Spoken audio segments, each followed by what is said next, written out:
Okay, we're starting out this video by looking at a cargo ship heading west in the canal from the Delaware Bay to the Chesapeake Bay, and soon to go under the St. George's Bridge, which is the focus of this video today. This is just an example of the amount of commerce that takes advantage of this connection between the Delaware Bay and the Chesapeake Bay. These ships are huge, and their draft is pretty significant. Most of the bottoms of these ships are pretty much touching the bottom of the canal, or they're very close to it, which is going to require dredging of the canal. And that's what I'm going to discuss in my next video, where I talk about the Delaware City Marsh and the interactions that I've had with the Army Corps of Engineers. So now you see the ship just fitting underneath the bridge.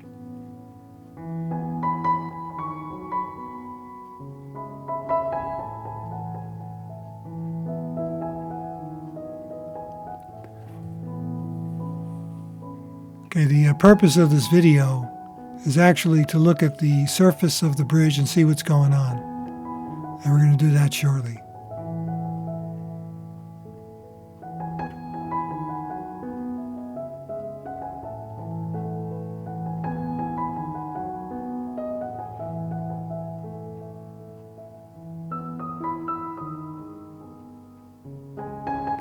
This bridge was built in 1941 and it was modified in 2010. They did some other work on the bridge through the years of between 2000 and 2010. That decking looks pretty good, looks almost complete. The bridge was actually going to be shut down probably around 2003 before they did a little bit of repair work on it. I think it was around 2003 and 2004.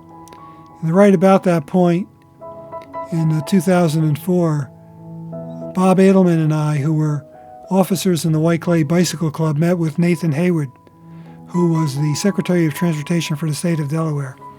And at that meeting, we proposed that part of the bridge be set aside for bicycle lanes to minimize the amount of traffic on the bridge, because at that time there were some issues with the substructure. However, it wasn't until 6 years later in 2010 that they put those lanes in. I would like to think that we planted a seed with the Department of Transportation, and it took them 6 years to act on it. They put those lanes in, which were direly needed because safe crossing of the canal by bicycle was absolutely necessary. There was at least one death on the Reedy Point Bridge that I know of. It was Richard Pease, who was run over by a car in around July of 1996. The Summit Bridge is no picnic to go over either.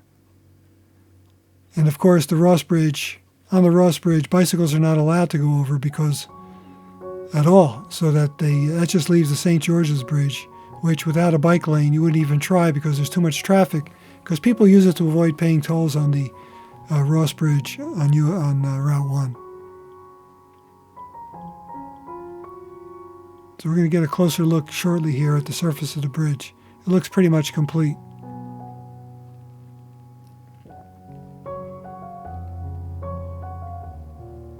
This construction started in April of 2023, and they said it was going to take 18 months, which takes us to November or December of this year.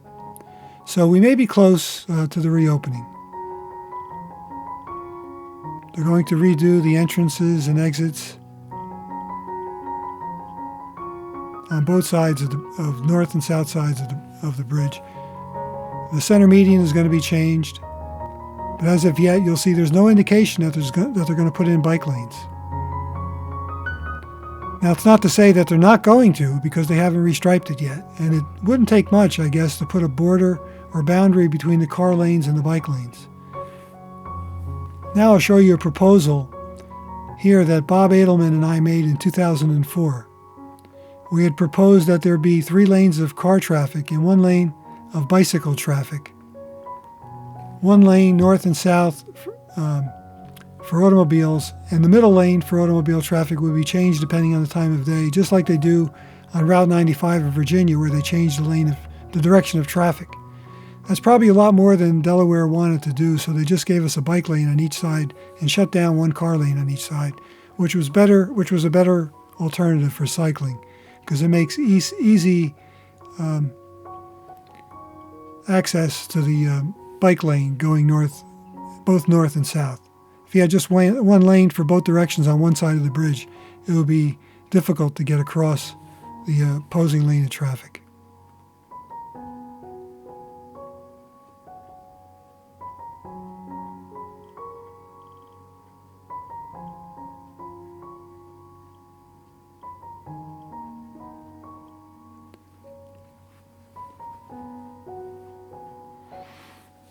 See, we pretty much covered the entire bridge from end to end already, and there's no evidence that they're going to put in a bike lane.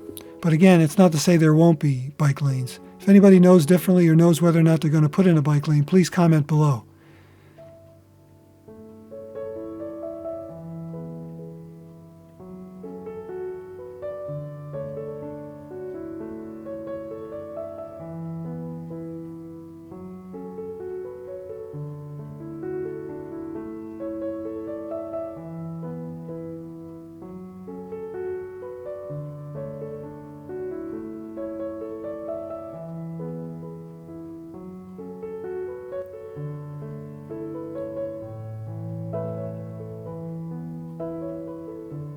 Now we're going to get a little closer look.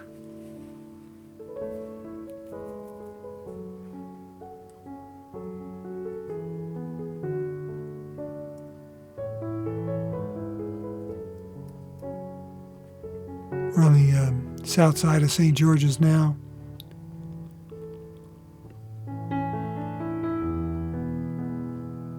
You can see the decking looks complete. Looks very nice. Looks way better than it did 20 years ago, that's for sure.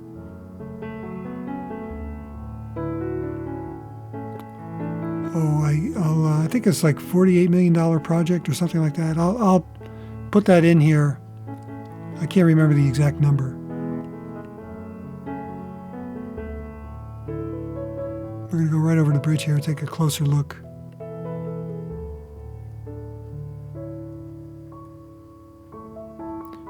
We've maxed out about close to 300 feet above ground level, not road level.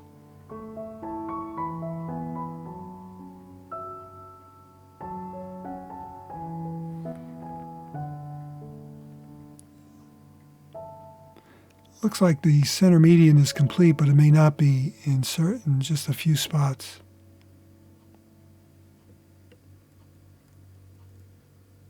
It's possible that they could put two lanes of car traffic in each direction and a narrow shoulder for cyclists.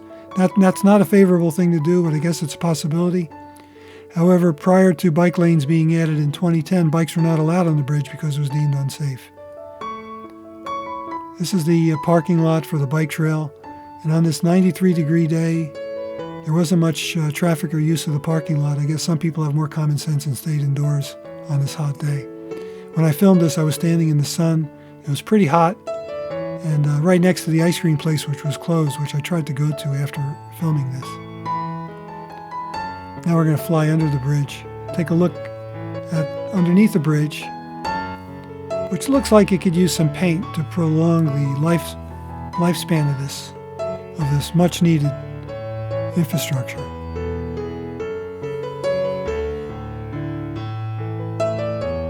I'm sure they do bridge inspections by drones, which is a very convenient way to do it.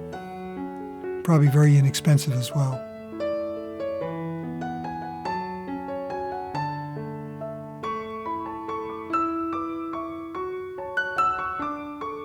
You see the rust. Coat of paint doesn't take much.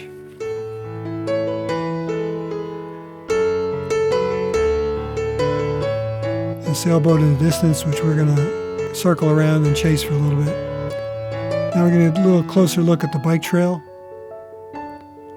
which you probably already know goes from Delaware City all the way to Chesapeake City, Maryland.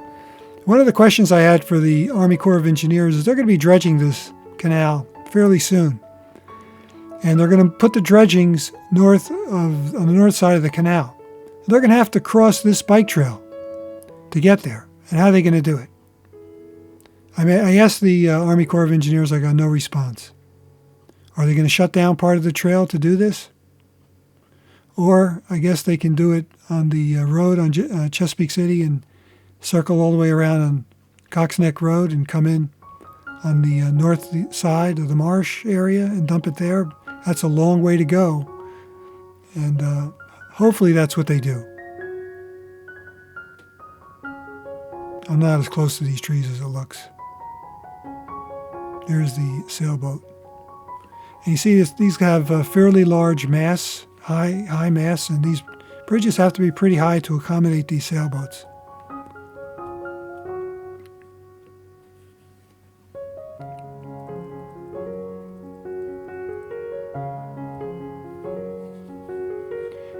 There's a lot of history to this canal, and I suggest you go and visit the C&D Canal Museum in South Chesapeake City. It's free. They have a lot of photos in there about the construction of the canal. A lot of history. If you like local history, it's a great place to visit and learn a lot about the canal and its bridges. So I want to thank you for watching, and so I have 2 other videos coming around the canal. Until next time.